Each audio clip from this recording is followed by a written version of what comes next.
હાલ ચાલી રહેલા ચાંદીપુરા વાયરસ વિશે આઈઈસીના ભાગરૂપે પ્રાથમિક આરોગ્ય કેન્દ્ર ચાંગા અને ચારુસેટ યુનિવર્સિટીના મણિકાકા ટોપાવાલા ઇન્સ્ટિટ્યૂટના વિદ્યાર્થીઓ દ્વારા આજરોજ ભવ્ય નાટક પ્રસ્તુતિ કરવામાં આવી અને પોસ્ટર નિદર્શન કરવામાં આવ્યું. આ અગાઉ વિશ્વ વસ્તી પખવાડિયાની આ રીતે ઉજવણી કરતા ચાંગા ગ્રામજનોનો સારો પ્રતિસાદ મળ્યો હતો, જેના થકી આ બીજો પ્રયત્ન થઈ રહ્યો હતો. નાટકોમાં નિહાળવા ગામના લોકો મોટી સંખ્યામાં હાજર રહ્યા હતા.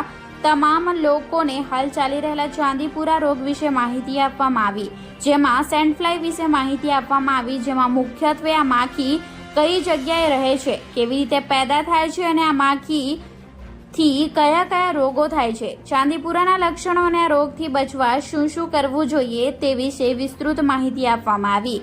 ઉપરાંત વાહકજન્ય રોગો જેવા કે ડેન્ગ્યુ, મલેરિયા, ચિકનગુનિયા, કાલા આઝર તથા પાણીજન્ય રોગો જેવા કે કોલેરા, ટાઇફોઇડ, ઝાડા, ઉલટી વગેરે તથા વરસાદી ઋતુમાં લેવાના થતા રોગ અટકાયતી પગલાં અને સાવચેતી રૂપે ગામમાં સ્વચ્છતા અને કચરાના યોગ્ય નિકાલ બાબતે નાટક અને પોસ્ટર નિદર્શન દ્વારા જાગૃતિ ફેલાવવામાં આવી.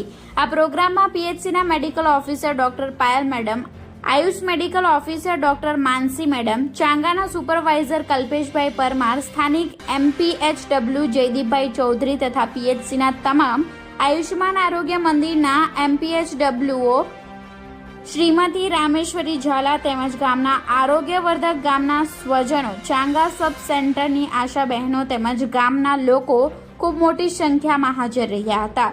રિપોર્ટર દિનેશ સિંહ રાઠોડ, ગુજરાત ક્રાઇમ ન્યૂઝ, ચાંગા.